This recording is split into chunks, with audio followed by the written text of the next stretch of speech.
16 Псалом, 15 стих. 16 Псалом, 15 стих. Я проповедую сегодня на теме вещи удовлетворения в жизни. Вещи удовлетворения в жизни. Вещи удовлетворения в жизни. Удовольствие в жизни. Основное удовлетворение, удовольствие в жизни. Братья и сестры, это, конечно, вам не секрет, что борьба жизни в этом и заключается, чтобы удовлетвориться. Потребности жития в этом и кроются. Вообще, в смысле борьбы жизненной. Почему все конфликты, почему люди борются, почему люди напрягаются туда-сюда и делают все смыслы нашего труда жизненного, это заключается именно в этом, в том, чтобы получить удовлетворение. Мы ищем удовольствие в жизни, чтобы быть довольны в этой жизни. Почему мы работаем? Потому что мы хотим быть удовлетворенными. Почему мы трудимся? Почему мы ищем чего-то? Хотя, мы хотим быть финансовыми, довольными, удовлетворенными, правильно? Мы хотим быть защищенными финансово или удовлетворенными в нашей семейной жизни, не только финансово. Я хочу быть удовлетворен в моих отношениях с моими детьми, с моей женой, с моей супругой, с моим мужем и так далее. Вещи борьба жизни. То есть все смыслы борьбы жизни, чтобы удовлетвориться. Люди готовы делать что угодно, чтобы удовлетвориться. Люди готовы ездить куда угодно, если их выпустят, чтобы получить удовлетворение. Люди готовы делать все, чтобы получить удовлетворение. Почему люди колятся, чтобы удовлетвориться? Почему люди пьют, чтобы удовлетвориться? Чтобы затопить какую-то жажду. Вещая борьба жизни, то есть смысл борьбы жизни, это удовлетворение. И я проповедую именно сегодня об этом. Вещее удовлетворение. Вещее удовольствие. Как нам его получить? Здесь смысл жизни. Где лежит то закрытое удовлетворение, которое мы так ищем повсюду, даже некоторые погиб опасных путях. Смысл жизни заключается не только в этом, но это есть то, что все хотят. Мы хотим быть удовлетворенными не только финансовыми. Мы хотим быть удовлетворенными в социальном плане, в общественном плане. Мы хотим, чтобы нас приняли. Мы хотим, чтобы нас любили. Мы хотим, чтобы нас уважали, хотя бы как мы есть. У всех есть такие потребности, и никуда не денешься от этого. И поэтому христианство – это то, что Бог видел и предусмотрел, чтобы быть ответом. Вы слушаете меня? Ответ на поиск жизни, ответ на поиск удовлетворения и удовольствия в жизни. Бог предусмотрел, чтобы была церковь, чтобы была Евангелие. Евангелие Иисуса, оно способно дать настоящее удовлетворение. Я вам рассказал только что несколько минут назад, что когда я был в миру, я хотел удовлетвориться. Я для этого принимал, делал что угодно. Имекаты, водки, я не пил, я не курил, но у меня были тоже свои имекаты, допинги. Чтобы только получить какое-то удовлетворение. Я не кололся, но у меня были свои допинги, у всех есть свои допинги.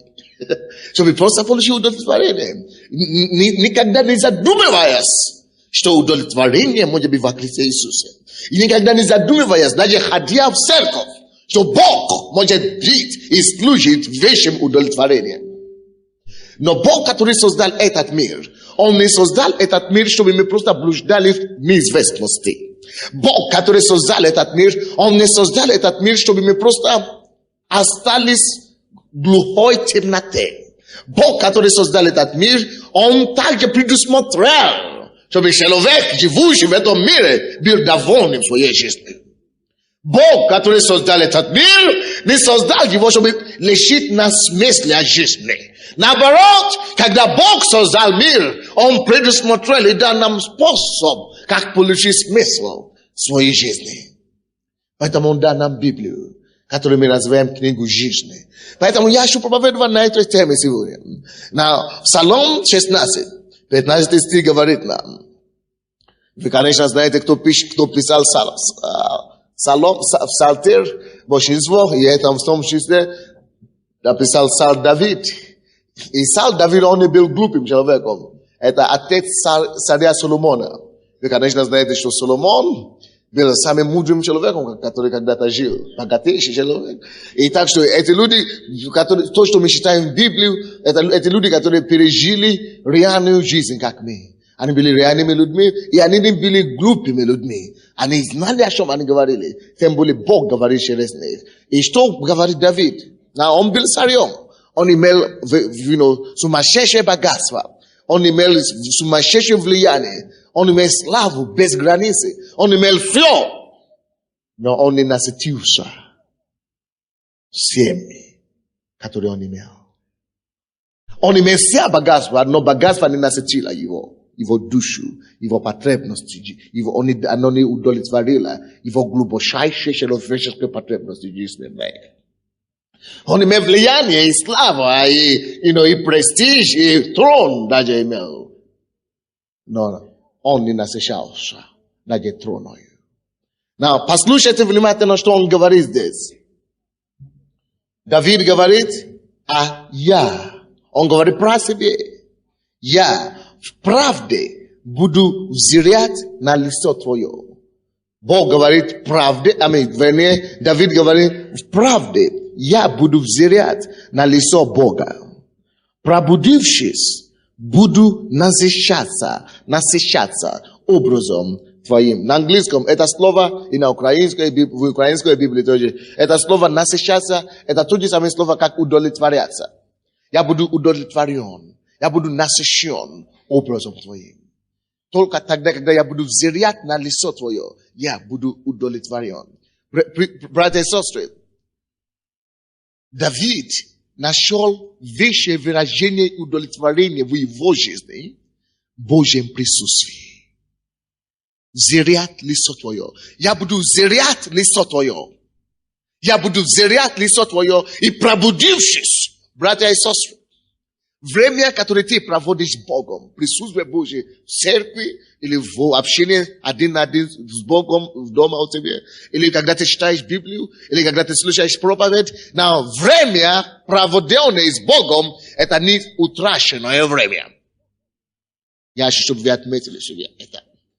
Твое естественное жизненные потребности, удовлетворение придут от таких часов, проведенными с Богом.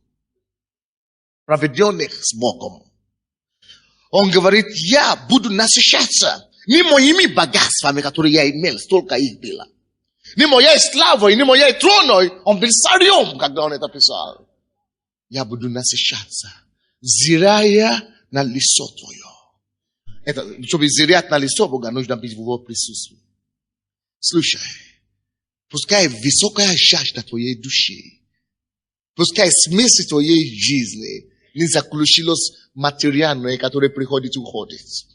Пускай великая жажда, смысл твоей жизни не заключилось временное, которое улетает, которое приходит и тут же улетает. Пускай смысл твоей жизни заключится в Боге, который не проходит, непроходящем Боге. Бог, Он был, Он есть и всегда будет. Я и ты. Мы есть сейчас, нас не будет завтра. И нас не было вчера. Но есть тот, который не проходит. Есть тот, который вечный. И он, Давид, и не просто то, что мы полагаемся на Бога, потому что он вечный, но есть особое удовлетворение. Есть особая радость, которая исходит от общения с Богом.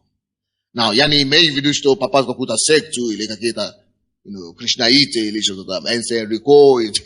Это когда люди медитацию ушли из мира и исходят от действительности, они делают медитацию, чтобы уйти от действительности. Нет, я говорю об общении с реальным Богом. Через Слово Божье, через молитву, с Иисусом Христом, с Богом Отцом Троицей. Я не имею в виду какие-то восточные или африканские или какие-то боги. Я говорю о живом Боге. Вы понимаете меня? No, ja nie просто имею в виду какие-то религиозные упражнения, и вот живом Боге сейчас. Вот. Есть особое удовлетворение, есть особая радость, есть особая внутренняя потребность, которая насыщается, потребность, которая удовлетворяется только присутствием Бога. Есть особое ощущение, которое ты переживаешь, ты можешь пережить только присутствие Бога. Я вспомню одного наркомана, он говорит: Боже мой, я кололся 8 лет. Другой сказал: я кололся 5 лет. Но такой кайф никогда не пробовал, никогда не получил, как у Бога. Действительно, Бог дает кайф. Не только как мир дает. Бог дает радость, не так, как мир дает. Бог дает удовлетворение настоящее, потому что Он есть Бог. Он есть источник всего. Он знает то, что нужно твоей душе. Он знает то, что нужно для твоей глубочайшей удовлетворения, которое ты сам можешь даже не понять. Он знает даже то, что ты не можешь словами передать, что тебе нужно, он это уже понимает. Он есть Отче Небесный, Он есть любящий Отец. Он не просто какая-то сила, какой-то ветер где-то. Бог есть живой Бог, слава Господу. Он понимает твои чувства, Он понимает твои переживания. Он создал тебя, чтобы ты был в Его подобии и образе. Слушайте, если ты есть в Его образе, если ты есть в Его подробности, подобие, неужели Он не поймет тебя? Зачем тогда Он тебя создает? Почему тогда ты носишь Его образ-то? Почему тогда ты в Его подобии-то? Если ты уже в Его подобии, значит, Он переживает то, что ты можешь пережить. Он может тебя понять. Поэтому Он знает. И мудрый человек, и блажен человек, который находит смысл его жизни в Его Творце, в Его Создателе. Но Давид, он не был маленьким человеком, как я уже сказал. Он был великим человеком. Он руководил самого могущественная страна того времени. И он, несмотря на всего этого, в конце делал умозаключение, что его настоящее насыщение, его настоящее удовлетворение в Боге. Братья и сестры, когда я это не знал, я радовался жизни, как молодой человек. Я имел много чего. Но потом, где-то что-то я заметил. Что, когда я что-то новое получаю, такая радость, а потом привыкаешь к этой вещи. Потом это вроде бы проходит. Ты уже ищешь другой кайф. А потом ты получаешь что-то опять новое, свежее. И опять ты привыкаешь.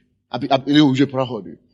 Вы помните, когда вы были маленькой? Вы думаете, когда я пойду в школу, вся моя мечта исполнится.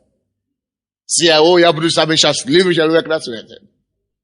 Вы пошли в школу, походили полгода, а потом на 7-й месяц уже надо было толкать вас. Вы уже не хотели идти. Я понимаю, я тоже был там. И вы думали, не, я закончу школу, поступлю в вуз. Вот, в университете я почувствую себя крутым, человеком. Вот, тогда у меня будет настоящая радость. Вы закончили эту школу, даже золотым медалем, может быть. Поступили в вуз, а потом еще там хуже. Боже мой. Я думал, я здесь удовлетворюсь, а здесь еще хуже.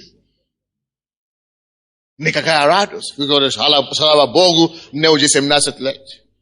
Я выйду замуж.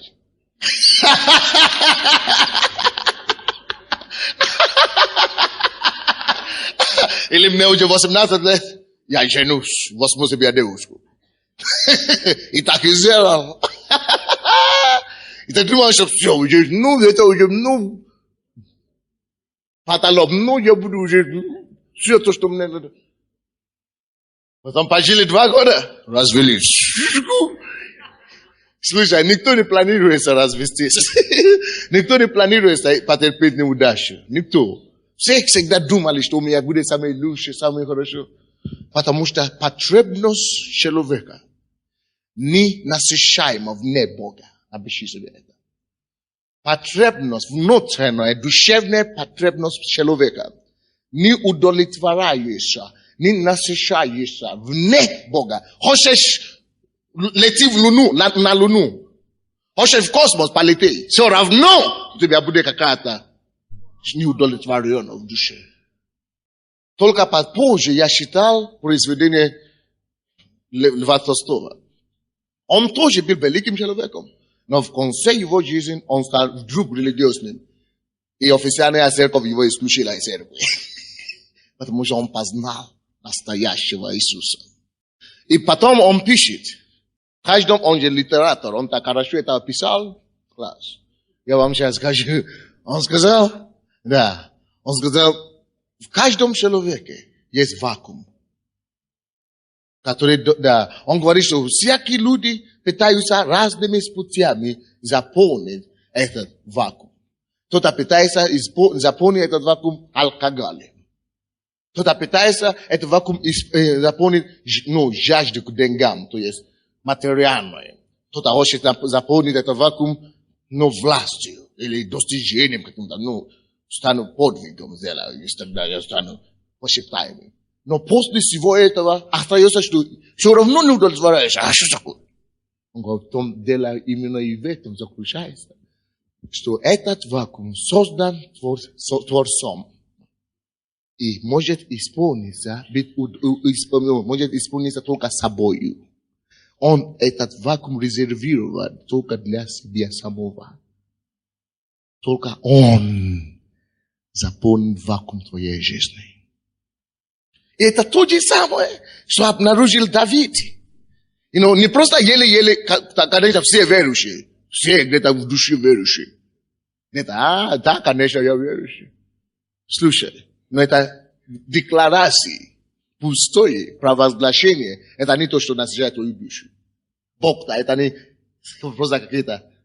Библия говорит, человека можно обмануть, но Бога никто не обманет. Надо, чтобы Бог видит твое сердце и душу. Надо, чтобы действительно твоя вера была вера. Чтобы он мог прийти и заполнить. И я вам скажу тайна. Тайна заключается в том, что здесь написано, буду взирать на твое лицо. Тем больше времени ты проводишь с Богом, тем больше насыщение ты получаешь. Вы не поняли? Давайте откроем Евреям 12:2. Евреям 12:2. 12 глава, 2 стих. Написано, взирая, давай с 1 стиха. Поэтому имея вокруг себя такое облако свидетелей, свергнем себя всякое бремя и запинающий нас грех. И с терпением будем проходить предлежащее нам поприще, взирая на начальника и совершителя веры Иисуса, который вместо прилежащей ему радости претерпел крест, пренебрегший посрамление и воссел одесную престола Божия. Видите, Библия говорит, что когда мы будем свергнуть себе бремя и запинающий грех, то это то, что мешает нам в миру. Братья и сестры, вы в курсе, что мир, система мира сего, все и направлено к тому, чтобы человека больше тягать в суету. Тянуть человека в суету. Больше запинать человека в беззаконие. Больше запинать человека в грехе. Больше удалять человека от Создателя. Весь мир так действует. Ты видишь своего соседа, который пьет и курит, он приглашает тебя на день рождения, и говорит, неудобно, надо тоже напиваться, шушать, за компанию. Ты видишь женщину на работе, секретаршу, я ее больше вижу каждый день, у меня жена, только по ночам я ее вижу. Здесь, наверное, тоже любовница тоже имеет не помешает. То есть, весь мир создан так, чтобы запинать нас. И Библия говорит, что сбросим себе бремя. И запинающий нас грех. И будем взирать. Исход. Выход не просто в том, чтобы мы бросили, чтобы мы пытались сражать. Кто не пытается жить чисто. Все, конечно, есть такие забитые грешники, которые уже только так себя представляют. Но нормальные люди не хотят жить в грехе и в грязи. Все пытаются жить лучше. Все питаются улучшить свою жизнь. Все абсолютно. Все питаются быть более достойными. Все нормальные люди хотят быть лучшими. Но одно желание, или борьба с грехом, или борьба с миром, что я буду себя уничтожать, себя смирять, это тебе само по себе не дает полное освобождение. Библия говорит, свергнем себе бремя и запинающий нас грех, и только взирая на начальника и совершителя нашей веры Иисуса, мы можем выдержать. То есть, свергаем себе грех и бремя мира сего, и смотрим на Иисуса, потому что Павел, который писал эту книгу, он знает, что только в общении с Иисусом, только взирая на Него, только с Его помощью, только проводя время с Ним побольше, человек выдерживает. Тогда тебе легче победить эти грехи. Тогда тебе легче одолеть твои, здоровье, это самое давление, которое мир идет, посылает на нас. То есть взирая, нам нужно быть перед Ним, чтобы взирать на Него. Вы поняли меня? Поэтому вы удивились, что раньше вы ходили в церковь раз в году, когда вы не были спасены, только верующие где-то в душе. А когда вы получили на самом деле спасение, вам тянется к Богу. Вы хотите больше слышать Слово, потому что вы обнаружили, что тем больше вы насыщаетесь присутствием Его лицем, тем больше победы, тем легче вам жить, тем чище вам жить, тем удобнее вам жить, тем больше мира у вас, тем больше радости, тем больше покоя. Разве это не здорово? Когда я пришел к Богу, я жил бурную жизнь в миру. Но когда я там побил в церкви, слыша проповедь, покаялся, я сказал себе, это то, что я искал всю жизнь. Это нельзя терять. И какие бы ни были давления, какие бы... И я обнаружил на самом деле, что мир давит на тебя, чтобы ты дальше отошел от Бога. Я удержался за свое слово, и Бог мне помог. То есть только тем больше ты будешь взирать на Божье лицо, ты можешь удовлетвориться твоей жизни. Екклесиаст, 6 глава, 2 стих. Быстренько будем идти. Екклесиаст 6:2. 6:2. Бог дает человеку богатство и имущество, и славу. И нет для души его недостатка ни в чем. Чего не пожалел бы он. Но не дает ему Бог пользоваться этим, а пользуется тем чужой человек, это суета и тяжкий недуг. Слушайте, о чем речь идет здесь? Здесь Соломон говорит о человеке, который Бог дает все. Бог дал человеку или дает человеку богатство, имущество, славу. И нет для души его недостатка ни в чем. Чего не пожалел бы он. Но это значит человек, который получает материально, Бог тебя обеспечивает. И это человек не заботится о своей душе. То есть материально у него получается все. Но он о своей душе не заботился. Что происходит с такими людьми, которые вроде бы все хорошо внешне, все получается, все имеют, но если ты забыл о своей душе позаботиться, Библия говорит, это богатство, эту славу, которую они приобрели, чужой человек, что он сделал потом? Пользовался то, что они накопили. Когда это всегда конец людей, которые забывают Бога. В поисках удовлетворения очень часто мы так и делаем. Мы ищем всего, чтобы мои дети жили хорошо, чтобы мои дети шли в церковь, чтобы мои дети шли в школу, и в институт, чтобы они выходили замуж в квартиру, работать на трок, работать на 5 работать, туда, некогда даже отдохнуть. Всю жизнь на бегах, туда. Ты говоришь, давай идем в церковь, не до Бога сейчас, какую церковь? У меня ребенок, у меня собака дача есть, надо погулять по воскресеньям. У меня, дача есть, надо там ухаживать. Не до Бога сейчас. Слушай, пускай. Он может иметь богатство, он может иметь честь, он может иметь все. Но Библия говорит, в конце концов, чужой человек будет пользоваться то, что он добился. Если он забыл заботиться о своей душе. Вы, наверное, видите, как это часто происходит. Кто-то умер в молодости, кто-то погиб трагически, кто-то пристрелили, потому что ища удовлетворение в жизни, забили о своей душе. И написано, Бог уже написал, не я писал. Написано, что в таком случае человек накопит все, но другое будет пользоваться. Это уже никуда не денешься. Так и произойдет. Поэтому и Библия говорит нам, Евангелие от Матфея, 6 глава, 33 стих, что ищите прежде, поставь Бога на первом месте, будь сохранен, будь защищен сначала. Ищите прежде Царство Божие и правды Его, этого Царства, правды этого Царства. Это будет как башня возле тебя. Это будет как огромное убежище. Ты уже сохранен, ты уже будешь в безопасности, если сначала ты будешь устремлен к Богу. Ищите прежде Царство Божие и правды Его, и все остальное, что приложится вам. Видите, Бог не против того, чтобы мы имели богатство. И есть некоторые верующие, которые говорят, мы верующие, мы бедные, если мы бедные, мы верующие, нужно быть нищим, чтобы угодить Богу. Какую Библию вы считаете? Бог говорит, это все приложится. Бог не против богатства, Бог не против славы, Бог не против больших вещей. Но беда в том, Бог против этого, когда мы, забивая Бога, ищем всего прочего. Но Бог говорит, ищите прежде всего, как там написано в вашей Библии, Царство Божие и правды Его. И тогда, знаете, Бог сам убедится, усмотрит, чтобы все остальное предложило тебе. И слава, и богатство, и все то, что хочешь. И семейное счастье, и так далее.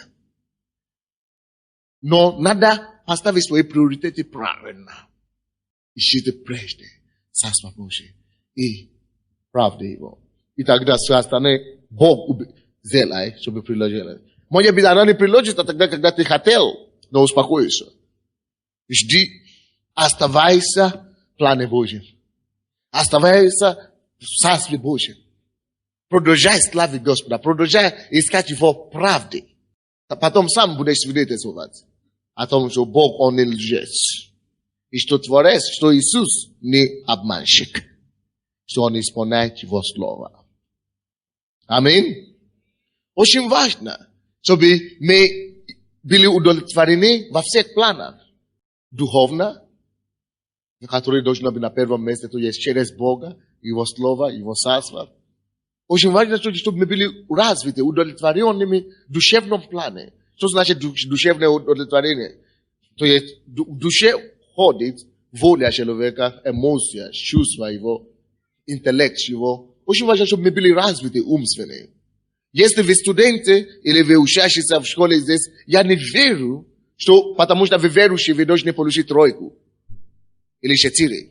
Я наоборот.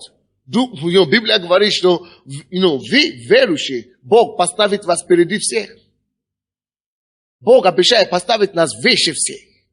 Он говорит, что вы не будете хвостом, вы будете головой. Так что это нормально достигать успехи в интеллектуальном мире. Это нормально достигать успехи в жизни, искусстве и так далее. Потому что Бог создал душу человека. Он хочет, чтобы мы были удовлетворены во всех планах. Кто-то говорит, почему в вашей церкви эстрада? Потому что Бог говорит. Почему в вашей церкви театр есть? Потому что Бог говорит, мы человек, живое существо. Мы должны наслаждаться всеми лучшими, что Бог дает, кроме греха. Вы слушаете, да? То есть это все Божье создание. И Бог дает все это. Бог хочет, чтобы вы были удовлетворены умственно, эмоционально, интеллектуально и даже чувствами. Бог хочет, чтобы вы были удовлетворены. Поэтому танцы и так далее, это не может быть грех, потому что Бог сам создал эмоцию. Если я не буду высвобождать свои эмоции, чтобы удовлетвориться эмоционально, тогда я буду каким-то образом искать удовлетворить его. Грех. То есть удовлетворение, посмотри свою жизнь и наблюдай, чтобы ты рос во всех планах. Чтобы твое развитие было гармонично. Кто-то говорит, мы верующие, мы не читаем газету, не читаем, и не смотрим телевизор. Слушай, ты не из 15 века. Мы живем в 21 веке уже почти. Здесь телевизор, здесь новости, здесь газеты. Конечно, это не значит, что смотреть Голливуд и какие-то ужасы. Это значит просто смотреть разные нормальные программы, которые тебя должны питать каким-то образом умственно, питать тебя душевно, питать тебя эмоционально, интеллектуально. Бог хочет, чтобы мы были развиты во всех направлениях, удовлетворены во всех планах. Аминь. И физическое удовлетворение. Я сейчас, кто-то мне сказал, кто-то из нашей церкви едет в Германию, я говорю, пускай они возьмут мне тренажеры. Я хочу тоже привести свое тело в порядок. Уже 10 лет я не занимался спортом. Бог хочет, чтобы ты был выше во всех планах, физически тоже, плоть. Что есть тело, чтобы ты тоже достиг максимум. Поэтому быть христианином не значит, что я только жду неба, мир, я умер. Ты не умер еще, дорогой. Если бы ты умер, ты бы не кушал. Если ты кушаешь, значит Бог хочет, чтобы ты был удовлетворен в других планах тоже. Кто-то говорит, не, я не хожу в супермаркеты, не, когда туда ходи, не за что туда ходи. Поймите, вы вообще знаете, что есть некоторые вещи, которые дешевле в супермаркете, чем на рынке. Ты выбрасываешь твои деньги, между прочим, в эти государственные магазины. Иногда бывает дешевле в этих супермаркетах, зато там гарантированное качество, гарантированный срок, все хорошо там. И не все хорошо, может быть, там, но есть некоторые вещи, которые там хорошо. И когда я это обнаружил, я удивился, я говорю, чего экономить-то? Тут же нужно было экономить. Оказывается, многие из нас даже не смотрим туда, если там фирменные. Или если там иностранные. О, я не могу. Кто тебе сказал? Удовлетвори себя. Зачем ты работаешь, если ты не будешь кушать? Зачем ты работаешь, если не насыщаться? Зачем кушаешь, если не насыщаться? Зачем зарабатываться, если это самое дырявые кошельки вкладывать деньги? Бог хочет, чтобы мы получили, если ты имеешь возможность кушать это колбаса, кушай весь сорт. Первый сорт, или как называется? Кушай первый сорт. Если у тебя есть возможность одеться, возьми себе хороший костюм. Бог хочет, чтобы мы были удовлетворены, но не чтобы это не было нашей целью, чтобы это не было на первом месте. Это Библия говорит, все остальное приложится, если сначала мы уделим наше внимание сначала Богу. Если мы поставим Бога на первом месте. Если мы будем поставить, что, допустим, каждый день я провожу какое-то время с Богом. Каждый день я читаю Библию. Каждый день я расту в Боге. Я зряю на Господа. Я уподобляюсь на Него. Потому что тем больше ты зряешь на Бога, ты уподобляешься на Него, тем больше ты растешь, ты наслаждаешься, ты удовлетворяешься в жизни. И в этом псалом, который мы читали, 16-15, там написано, что мы не только удовлетворяемся от присутствия Божьего, от общения с Богом, но мы еще, он говорит, пробудившись, буду насыщаться образом Твоим. Буду насыщаться образом Твоим. Разве это неприятно? Насыщаться образом Бога. То есть уподобляться Богу. Он Бог есть святой Бог. Тем больше времени ты проводишь с Богом, Его качества святые начнут приходить к тебе. Его любовь, чистейшая любовь, человеческая любовь начинает приходить к тебе. То есть тем больше ты проводишь время с Богом, ты начинаешь насыщаться, не просто удовлетвориться общей, ты начинаешь удовлетвориться от тех вещей, которые идут от Бога. Теми качествами, которые у Бога есть. Доброта начинает, как рекою, теж от тебя. Братья и сестры, я не могу перечислить вам, сколько времени мне люди говорили, что общаясь со мной, общаясь с тобой, с вами, то я оставляет, с кем бы я не общался. Даже если я даже не успел общаться. Даже если мы только поприветствовали. А очень много свидетельств я слышал, что люди потом говорят, что какое-то понятие это дает им. Это дает им какой-то подъем. Это дает им какой-то, свет. Какой-то хороший жизнь. хорошее настроение, только потому что они общались со мной. А кто я ничего не чувствую. Но я знаю одно, я общаюсь с Богом поближе. Я знаю, что если я с Богом общаюсь, то, что у Бога есть, переходит из меня на другой. Из него на меня, из меня на других. Поэтому смотри, с кем ты поведешься. С кем ты поведешься, как мы говорим? От того и наберешься. Молодец, хорошая пословица. Если ты будешь поведаться, если будешь один с Богом, ты остаешься с Богом. Амин. Слава Господу. Слава Иисусу.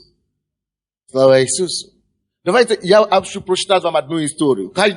На каждом проповеди я буду стараться вам прочитать интересную историю. Очень поучительный. Один посетитель осматривал общинное имение умершего богатого человека. Богатый человек умер. Люди, вы знаете, как люди делают музей и... Склеп. Да. И вещи, и имения их там. И один человек рассматривал, восхищаясь богатством этого прекрасного имения, он спросил своих сопровождающих: не можете ли вы мне сказать, какова цена этого имения всего? Ответ: цена его душа. Цена этого всего его душа. Собирать богатство, увеличивать имение свое, такова была цель всей жизни умершего. О душе же своей он не позаботился вовсе. На это он не имел времени. Слушай, пускай это не будет воспоминание о тебе. Пускай у тебя будет лучшее воспоминание. Не приобретай весь мир ценой твоей души. Оно не стоит. Абсолютно не стоит, Боже мой. Боже мой. Не приобретай даже свою собственную семью ценой твоей жизни, своей душой. Сначала приобретай душу свою. Сначала приобретай Бога. А потом, вместе с Богом, тебе легче будет приобрести все остальное. Вы слушаете меня? Люди восхищались его богатством. Люди восхищались его имением. Какая цена? Цена его душой. Что стоит, чего пользу человека, если он приобретет весь мир и свою душу погибнет в аду? А это вечное уничтожение, вечный огонь. Ад — это не 100 лет, не 1000 лет. Это вечно, ты будешь там гореть. И не сгораешь. Ой-ой-ой-ой-ой-ой. Не дай Бог.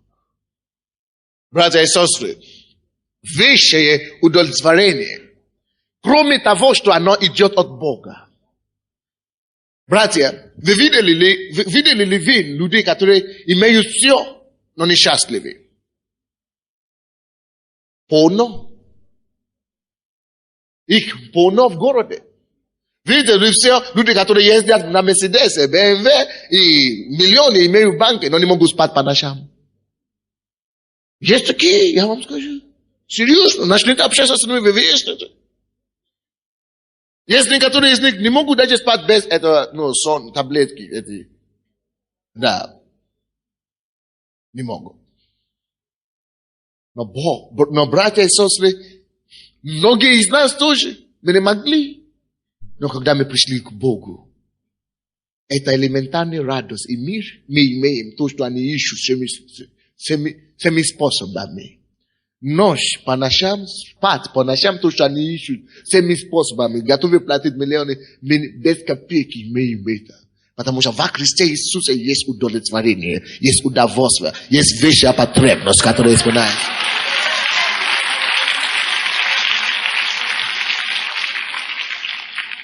Братья, не торгуй свое спасение. Ни за что. Братья, не стоит, я вам скажу, откровенно. Даже за весь мир не стоит терять свои отношения с Богом. Торговать свои отношения с Богом. Твои отношения с Богом, она твоя безопасность. Она твое вечное удовлетворение. Слушай, даже если ты умрешь, ты продолжишь прекрасную жизнь. Даже после смерти. Масака саму рондо. Наша жизнь здесь, это как планка, которая определяет, что у тебя будет за жизнь потом. Загробная, ужасная или прекрасная. А что это, что определяет? Вот, насколько мы можем остановиться и удовлетворить времени нашему Создателю. И сказать: Господь, ты меня создал. Я бы никем, я бы в утробе матери. Маленький, как мой сын. Он ничего не знает сейчас. Ты меня создал, ты меня понял. Я от тебя завишу, Господь. Когда ты можешь его поставить на первом месте во всем твоей жизни, и ты не отрешишься от него, тогда ты можешь знать, что твоя жизнь будет в безопасности. Твои дети вырастут здоровые, остановки. Твои дети никогда не станут алкоголиками, потому что они будут знать Слово Божие, или наркоманами, или проститутками, потому что ты будешь их воспитывать в страхе Божьем. И Бог сам будет их вести и защищать. Братья, вечное удовлетворение. Видите, я езжу на BMW сейчас. Я имею четырехкомнатную квартиру. Бог меня благословил. Ищите прежде всего Царство Божие, и это все приложится к вам. Но слушайте, все это для меня не стоит ничего. Я готов все это терять буквально сейчас, если речь идет о том, чтобы терять мои отношения с Богом. Я ценю мои отношения с Богом, мое спасение, то, что я могу быть Богом просто, чем весь мир. Слушай, радость, которая раньше, когда я был в миру, когда у меня машина, я радуюсь: я купил машину, посмотри, хвастаться. Сейчас источник моей радости не в этих вещах. Да, я радуюсь, мне хорошо. Но это не источник моей радости. Я больше радуюсь здесь в церкви, чем я радуюсь, что у меня машина или у меня квартира. Я больше счастлив от того, что я могу молиться утром 5 минут или читать Библию, час или 2-3, от того, больше, чем все то, что у меня есть во свете. Пускай источник твоей радости будет Господь. Рокфеллер, кто-нибудь слышал о Рокфеллере? Это первый миллиардер, не только в Америке, но во всем мире. Первый человек, который заработал $1 миллиард. Но было нисколько их. Ему было 56 лет, когда у него был рак желудка. Он не мог исцелиться, тогда еще никто не исцелялся от рака. У него было денег, курс машин, миллиард.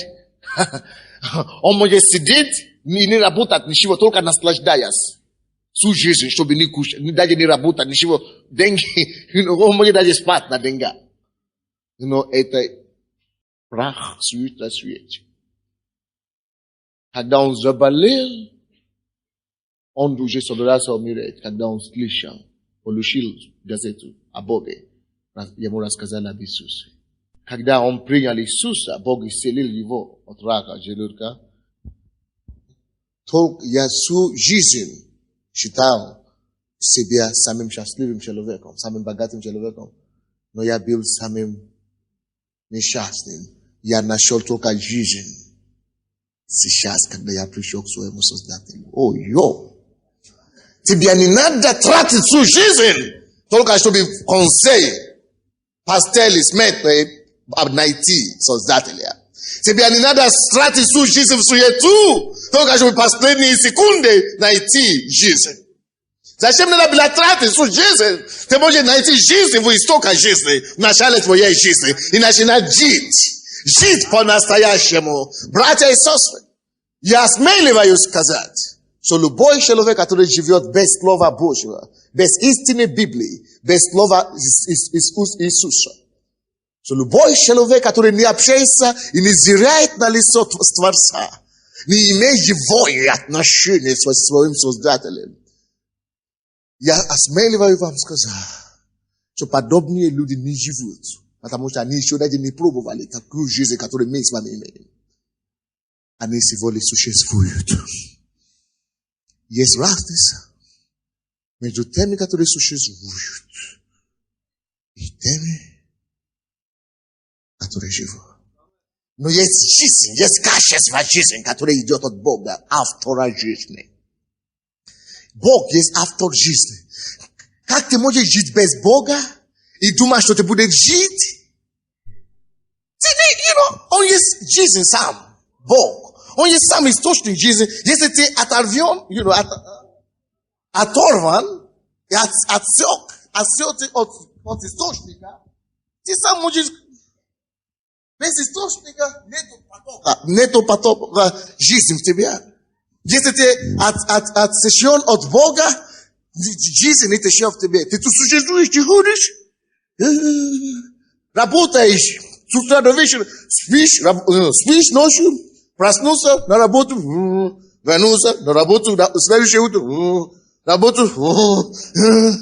И на так всю жизнь, и ты называешь это жизнь. Ты это называешь жизнь? Когда человек никогда не был в другом село, он думает, что его село самое большое в мире.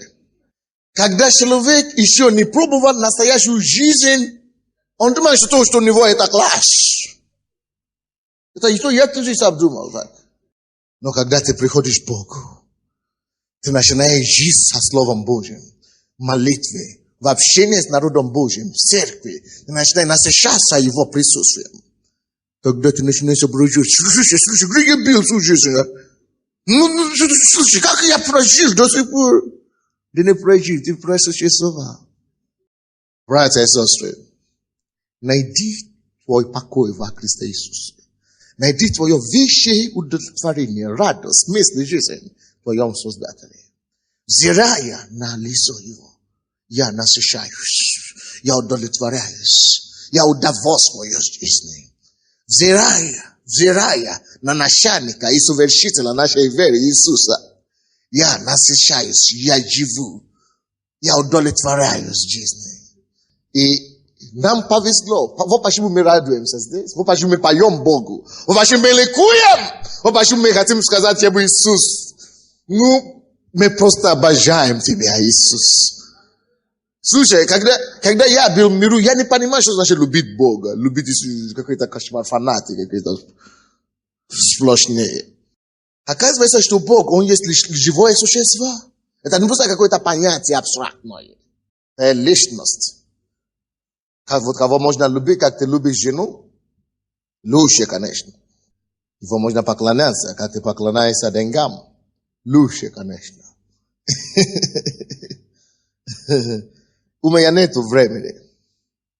Я бы хотел очень закончить эту проповедь. Но что делать? Наше время пришло к концу. Я хочу, чтобы мы поговорили с Богом сегодня. И сказали Ему, Господь, помоги мне удовлетворить. Давайте преклоним нашу голову, кто может, кто хочет.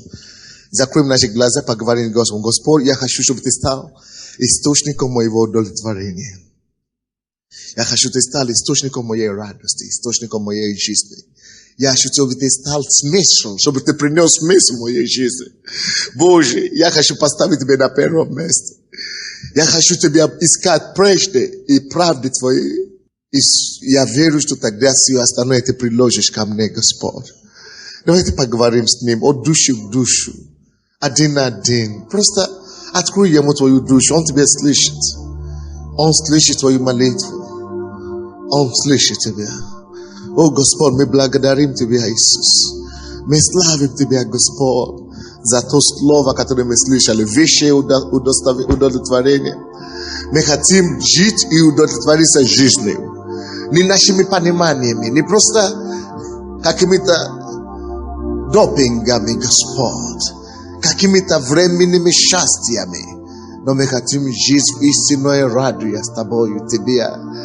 Боже, мы просим Тебя, дай нам поставить приоритеты в нашей жизни.